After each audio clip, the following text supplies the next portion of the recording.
បងខ្ញុំសូមគោរពជំរាបសួរលោកគ្រូនាងខ្ញុំឈ្មោះជាសុផារីលេខរៀនទី21មកពីថ្នាក់ចានៅក្នុងថ្ងៃនេះដែរនាងខ្ញុំនឹងធ្វើការសង្ខេបឆ្លុះបញ្ចាំងមេរៀនទី2ដែលនៅក្នុងមេរៀនទី2នេះដែរគឺមានចំណងជើងថាការវិតម្លៃនៅក្នុងថ្នាក់រៀននិងតួនាទីការវិតម្លៃនៅក្នុងការបង្រៀននិងរៀនចាអញ្ចឹងនៅក្នុងមេរៀននេះដែរមានមាតិកា3សំខាន់ដែលទី1គឺសេចក្តីផ្ដើមទី2កត្តាសំខាន់ៗដែលជះឥទ្ធិពលទៅលើការវាយតម្លៃក្នុងថ្នាក់រៀននិងទី3ធាតុផ្សំនៃការវាយតម្លៃនៅក្នុងថ្នាក់រៀនចូលទៅដល់ចំណុចទី1គឺសេចក្តីផ្ដើមនៅសេចក្តីផ្ដើមនៅពេលបង្រៀនខ្លឹមសារមេរៀនបទពិសោធន៍សិក្សានិងការវាយតម្លៃមានភាពបែងស៊ីគ្នាការសម្រេចចិត្តនិងការជំរុញទឹកចិត្តត្រូវបានលើកកម្ពស់អញ្ចឹងត្រង់ចំណុចសេចក្តីផ្ដើមនេះដែរចង់មានន័យថានៅពេលដែលលោកគ្រូអ្នកគ្រូបង្រៀនហើយនៅពេលដែលខ្លឹមសារមេរៀនឬក៏បទពិសោធន៍ដែលយើងធ្លាប់បានរៀនហ្នឹងនឹងការវាយតម្លៃវាមានភាពស៊ីមេទ្រីគ្នាវានឹងធ្វើឲ្យយើងសម្រេចលទ្ធផលនៅក្នុងការបង្រៀនហ្នឹងបានជោគជ័យនិងមានប្រសិទ្ធភាពចាហើយចូលទៅដល់ចំណុចបន្តគឺចំណុចទី2កត្តាសំខាន់ដែលជះឥទ្ធិពលទៅលើការវាយតម្លៃនៅក្នុងថ្នាក់រៀនអញ្ចឹងកត្តាសំខាន់ដែលជះឥទ្ធិពលទៅលើការវាយតម្លៃក្នុងថ្នាក់រៀនហ្នឹងមានអីគេខ្លះអញ្ចឹងកត្តាសំខាន់ដែលជះឥទ្ធិពលក្នុងការវាយតម្លៃក្នុងថ្នាក់រៀនហ្នឹងរួមមានដូចជាទី1ចំណេះដឹងទី2បំណិនទី3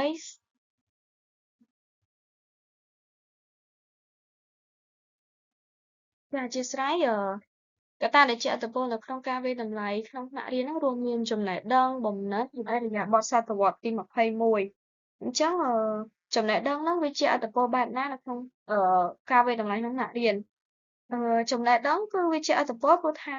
គ្រូគាត់អាចដឹងថាសិស្សគាត់ហ្នឹងចេះអ្វីហើយគ្រូក៏អាចវាស់វែងសមត្ថភាពរបស់សិស្សហ្នឹងតាមរយៈការសរសេរឬក៏ការប្រឡងអីផ្សេងៗជាដើមដើម្បីឲ្យដឹងថាគាត់ហ្នឹងមានចំណេះដឹងកម្រិតណាហើយនៅក្នុងចំណុចចំណេះដឹងដែរគឺគ្រូគាត់អាចដឹងថាតើសិស្សហ្នឹងចេះអីហើយបំណិនវាគឺជាអ្វីដែលសិស្សហ្នឹងគាត់អាចអនុវត្តបានជាក់ស្ដែងដែលវាមានសកម្មភាពដែលអាចឲ្យគ្រូហ្នឹងគាត់អាចវាយតម្លៃសិស្សហ្នឹងបានតាមរយៈការអនុវត្តផ្ទាល់ហើយបំណិនគឺវាឆ្លុះបញ្ចាំងថាតើសិស្សហ្នឹងគាត់អាចធ្វើអ្វីបានហើយមួយទៀតគឺឥរិយាបថសតវត្សទី21ឥរិយាបថសតវត្សទី21ហ្នឹងវាជះឥទ្ធិពលក្នុងការវាយតម្លៃក្នុងថ្នាក់រៀនហ្នឹងតាមរយៈអាកប្បកិរិយារបស់សិស្សអញ្ចឹងក្នុងថ្នាក់រៀនហ្នឹងថាកត្តាសំខាន់ដែលវាអាចបង្ហាញពីការចូលរួមរបស់សិស្សបានហ្នឹងគឺគ្រូគាត់អាចវាយតម្លៃសិស្សហ្នឹងបានតាមរយៈការសង្កេតឬក៏សកម្មភាពក្នុងថ្នាក់ផ្សេងៗជាដើមហើយឥរិយាបថគឺគ្រូគាត់គ្រូហ្នឹងគាត់អាចដឹងថាតើសិស្សហ្នឹងគាត់មានឥរិយាបថនិងមានអាកប្បកិរិយាបែបណានៅក្នុងថ្នាក់ចាហើយចំណុចមួយទៀតគឺបច្ចេកវិទ្យាហេតុអីបានបច្ចេកវិទ្យាជះឥទ្ធិពលក្នុងថ្នាក់រៀនអញ្ចឹងគឺត្រង់ចំណុចហ្នឹងខ្ញុំយល់ថាបច្ចេកវិទ្យាបានជាបច្ចេកវិទ្យាហ្នឹងវាជះឥទ្ធិពលក្នុងការវាយតម្លៃក្នុងថ្នាក់រៀនហ្នឹងព្រោះថាថ្នាក់រៀនវាតែងមានការផ្លាស់ប្ដូររបៀបក្នុងការវាស់ស្ទង់សមត្ថភាពសិស្សអញ្ចឹងក្នុងការប្រើបច្ចេកវិទ្យាវាធ្វើឲ្យការវាស់វែងវាស់ស្ទង់សមត្ថភាពរបស់សិស្សហ្នឹងគាត់ឲ្យវាមានប្រសិទ្ធភាពនិងវាមានភាពទាន់សម័យផងដែរចាហើយចំណុចមួយទៀតគឺគោលការណ៍បង្រៀននិងរៀនអញ្ចឹងគោលការណ៍បង្រៀននិងរៀនហ្នឹងវាជះឥទ្ធិពលទៅដល់ការវិតម្លៃក្នុងថ្នាក់រៀនព្រោះថារបៀបបង្រៀននិងរៀនរបស់សិស្សហ្នឹងគឺវាអាចកំណត់បានពីប្រភេទនៃការវាយតម្លៃនិងលទ្ធផលនៃការវាយតម្លៃបានហើយការអប់រំតាមប្រព័ន្ធស្តង់ដារអញ្ចឹងនៅពេលដែលសិស្សគាត់មានការអប់រំបានត្រឹមត្រូវគឺវាអាចកំណត់គោលបំណងនិងលទ្ធផលសិក្សារបស់គាត់ហ្នឹងបានច្បាស់លាស់ដែលវាជួយឲ្យគ្រូហ្នឹងគាត់អាចវាស់សមត្ថភាពសិស្សហ្នឹងបានត្រឹមត្រូវនិងច្បាស់លាស់ដែរហើយការប្រឡងថ្នាក់ជាតិនានាការប្រឡងថ្នាក់ជាតិនានាហ្នឹងគឺវាជាផ្នែកមួយឬក៏ជាកត្តាមួយដែលជះឥទ្ធិពលដល់ការវាស់ស្ទង់វាយតម្លៃក្នុងថ្នាក់រៀនដែរដោយសារតែវាអាចបង្កើតបាននៅក្នុងស្តង់ដារអាចបង្កើតបាននៅស្តង់ដារអប់រំហើយនឹងទិសដៅ សម្រាប់សិស្សនិងគ្រូចាហើយទាំងអស់នឹងដែរវាគឺជា classroom assessment ចាហើយតទៅដល់មកចំណុចទៀតគឺចំណុច 2.1 ចំណុច 2.1 គឺតម្រូវការថ្មីនៃពិភពលោកអន្តរទំនាក់ទំនងដែលផ្អែកលើព័ត៌មានអញ្ចឹងនៅក្នុងត្រង់ចំណុចនេះដែរគឺវាមាន4ផ្នែកសំខាន់ទី1តម្រូវការថ្មីនៃពិភពលោកហ្នឹងរួមមានការស៊ីជម្រៅទៅលើខ្លឹមសារមេរៀនអញ្ចឹងតម្រូវការនៃការរៀនបច្ចុប្បន្នហ្នឹងគឺគ្រូតម្រូវធ្វើយ៉ាងណាឲ្យសិស្សហ្នឹងគាត់មានការយល់បានស៊ីជម្រៅទៅលើខ្លឹមសារមេរៀនដែលយើងបានបង្រៀនទៅគាត់ហ្នឹងគឺហើយនឹងមួយចំណុចទៀតការគិតដោយភាពច្នៃប្រឌិតនិងបង្កើតថ្មីគឺគ្រូបង្រៀនគឺត្រូវបណ្ដុះយ៉ាងណាឲ្យស្របទៅតាមតម្រូវការនៃពិភពលោកបច្ចុប្បន្នគឺត្រូវបង្រៀនឲ្យសិស្សហ្នឹងគាត់មានការគិត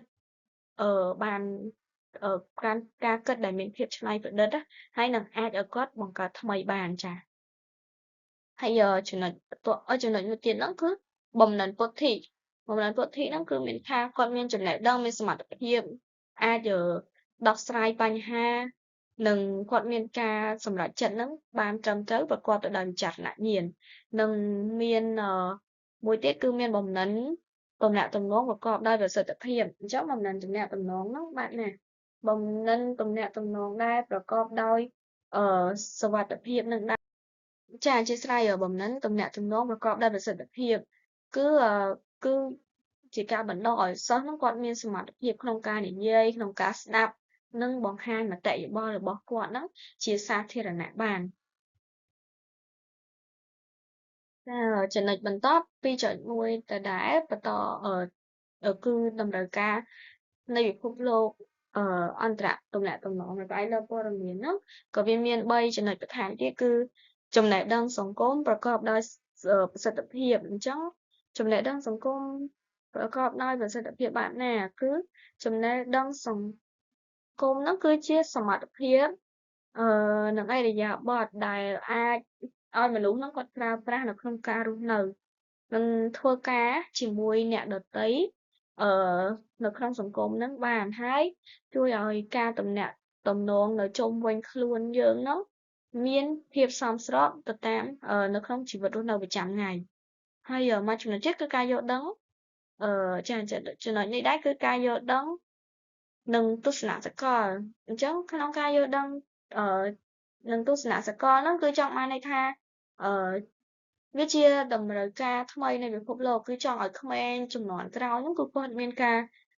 យល់ដឹងពីសកម្មភាពយល់ដឹងបានទូលំទូលាយអំពីពិភពលោកទាំងមូលនិងដឹងពីភាពខុសគ្នានៃវប្បធម៌នីមួយៗហើយនឹងមួយទៀតហ្នឹងគឺគាត់អាចមើលឃើញពីបញ្ហាដែលកើតឡើងជុំវិញពិភពលោកបាន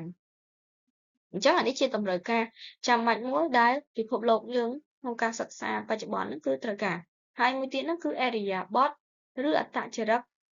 មានទំនួលខុសត្រូវមានភាពស្មោះត្រង់និងចេះដឹកនាំខ្លួនឯងអញ្ចឹង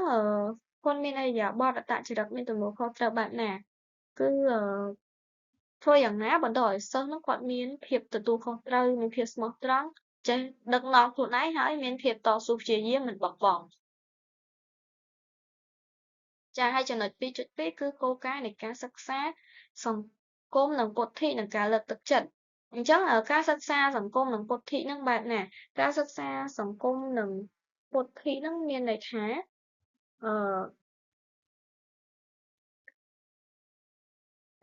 ការសិក្សាពីសង្គមគឺជាអ្វីៗដែលវាតាក់ទងទៅនឹងមនុស្សជុំវិញខ្លួនគឺជាការធ្វើអន្តរកម្មជាមួយអ្នកដទៃអញ្ចឹងគឺគោលការណ៍ដែលសិក្សាពីសង្គមហ្នឹងគឺដើម្បីឲ្យសិស្សហ្នឹងណាគាត់អាចធ្វើទំនាក់ទំនងរស់នៅបានជាមួយមនុស្សជុំវិញខ្លួនចេះធ្វើអន្តរកម្មជាមួយអ្នកដទៃនៅជុំវិញខ្លួនហ្នឹងហើយមួយទៀតគឺអ្វីៗដែលតាក់ទងទៅនឹងការគិតនិងដំណើរការចិត្តចាអឺពុទ្ធិគឺជាអឺអ្វីដែលវាតាក់ទងទៅនឹងការគិតឬក៏ដំណើរការចិត្តហើយ ប្រធានណៃគឺជាការគិតការយល់ដឹងនិងការចងចាំនៃការវិភាគហើយជារួមមកមានន័យថាមនុស្សគឺគាត់រៀនតាមអន្តរកម្មសង្គមជាមួយនឹងការគិតផ្ទាល់ខ្លួនរបស់គាត់ហើយចំណុចមួយទៀតការលើកទឹកចិត្តការលើកទឹកចិត្តនិងការខិតខំប្រឹងប្រែងគឺជាធាតុសំខាន់ក្នុងការសិក្សានិងការអនុវត្តពីព្រោះបើគ្មានធាតុសំខាន់ទាំងនេះទេសិស្សអាចគិតថាខ្លួនឯងគ្មានសមត្ថភាពក្នុងការទទួលបានជោគជ័យអញ្ចឹងហេតុអីបានការលើកទឹកចិត្តមានសារៈសំខាន់នៅក្នុងថ្នាក់រៀនអញ្ចឹងជាក់ស្ដែងការលើកទឹកចិត្តពិតជាមានសារៈសំខាន់មែនទែនដោយសារតែសិស្សមួយចំនួនគាត់អាចគិតថាខ្លួនគាត់អត់មានសមត្ថភាពដូចសិស្សប្រកែកដទៃទៀតនៅក្នុងថ្នាក់អញ្ចឹងការលើកទឹកចិត្តគឺចាំបាច់បំផុតហើយក៏វាជាធាតុសំខាន់មួយនៅក្នុងការរៀនពីព្រោះថាជាក់ស្ដែងក៏ខ្ញុំបានអនុវត្តផ្ទាល់នៅក្នុងថ្នាក់រៀនផងដែរដែលការលើកទឹកចិត្តនេះមិនបាច់ជាការលើកទឹកចិត្តអ្វីដែលធំដុំទេយើងគ្រាន់តែអាចលើកទឹកចិត្តគាត់តាមរយៈពាក្យសម្ដីតាមរយៈការសរសើរដោយគាត់នឹងអាចត្រឹមតែកែលំហាត់បានត្រឹមត្រូវអាចយល់មេរៀនក៏យើងអាចលើកទឹកចិត្តគាត់បន្តិចម្ដងទៅធ្វើឲ្យគាត់មានទឹកចិត្តនៅក្នុងការរៀននិងទទួលបានជោគជ័យនៅក្នុងការសិក្សារបស់គាត់ហ្នឹងចា៎ហើយចំណុចទី3គឺធាតុផ្សំនៃការវាយតម្លៃនៅក្នុងថ្នាក់រៀនអញ្ចឹងតើធាតុផ្សំនៃការវាយតម្លៃក្នុងថ្នាក់រៀនហ្នឹងមានអីគេខ្លះធាតុផ្សំឬនៅក្នុងការវាយតម្លៃក្នុងថ្នាក់រៀនហ្នឹងមានដូចជាគោលបំណងអញ្ចឹងគោលបំណងថាគ្រូហ្នឹងគាត់ចង់វាស់វែងសមត្ថភាពអីទៅកាន់សិស្សចាហើយមួយទៀតគឺការវាស់វែងតើគ្រូបង្រៀនហ្នឹងគាត់ប្រើវិធីសាស្ត្រអ្វីដើម្បីប្រមូលទិន្នន័យសិក្សារបស់សិស្សអញ្ចឹងការវាស់វែងក៏ជាធាតុមួយដែរដើម្បីដឹងថាតើគ្រូហ្នឹងតើជាគ្រូហ្នឹងគាត់ត្រូវប្រើវិធីសាស្ត្រអីដើម្បីជាការប្រមូលទិន្នន័យសិក្សារបស់សិស្សគាត់ជាប្រចាំហ្នឹងដោយដឹងតាមរយៈការរៀនតាមរយៈឥរិយាបថឬកម្មភាពផ្សេងៗការចូលរួមផ្សេងៗនៅក្នុងថ្នាក់គាត់ជាដើមហើយធាតុផ្សំមួយទៀតគឺការបកស្រាយលទ្ធផលអញ្ចឹងតើគ្រូគាត់អាចប្រើប្រាស់វិធីអ្វីដើម្បីបកស្រាយលទ្ធផលគាត់ប្រើវិធីសាស្ត្របែបណាឬវិធីបែបណាដើម្បីឆ្លើយតបទៅកាន់លទ្ធផលរបស់សិស្សដោយតាមរយៈការកែប្រែការបង្រៀនរបស់គាត់ឬក៏ការផ្ដល់មតិត្រឡប់ទៅកាន់ប៉ាម៉ាក់របស់សិស្សវិញចឹងទៅហើយមួយចំណុចចុងក្រោយហ្នឹងការប្រើប្រាស់លទ្ធផលតើគាត់វាយតម្លៃហ្នឹងហើយប្រើប្រាស់លទ្ធផលដើម្បីអីទី1គាត់អាចប្រើប្រាស់លទ្ធផលហ្នឹងដើម្បីជាការវិនិច្ឆ័យពីលទ្ធផលពីការសិក្សារបស់សិស្សហ្នឹងគាត់មានការសិក្សាបែបណាគាត់ខ្លះឬខ្សោយយើងអាចងាយស្រួលក្នុងការកែតម្រូវគាត់ហើយទី2ការដាក់ពិន្ទុអញ្ចឹងគាត់អាចធ្វើការវាយតម្លៃហ្នឹងដោយការដាក់ពិន្ទុអញ្ចឹងក្នុងការប្រើប្រាស់លទ្ធផលគាត់អាចដាក់ពិន្ទុបានត្រឹមត្រូវនិងសមស្របតាមសមត្ថភាពរបស់សិស្សទី3ការសម្រួលដល់ការបង្រៀនអញ្ចឹងគាត់អាចប្រើប្រាស់លទ្ធផលហ្នឹងក្នុងការសម្រួលដល់ការបង្រៀនដែលឲ្យគាត់ដឹងថាការបង្រៀននៅមានលក្ខណៈអត់ទាន់ល្អប្រសើរទេអញ្ចឹងគាត់អាចប្រើប្រាស់ការវាយតម្លៃហ្នឹងយើងគួរបង្រៀនបែបណាដើម្បីឲ្យសិស្សហ្នឹងគាត់ទទួលបានចាប់បានមេរៀនបានល្អចា៎អញ្ចឹងបទបង្ហាញឬក៏នៅក្នុងវីដេអូនេះដែរនេះខ្ញុំមានតែប៉ុណ្ណឹងជាចុងក្រោយសូមអរគុណលោកគ្រូចា៎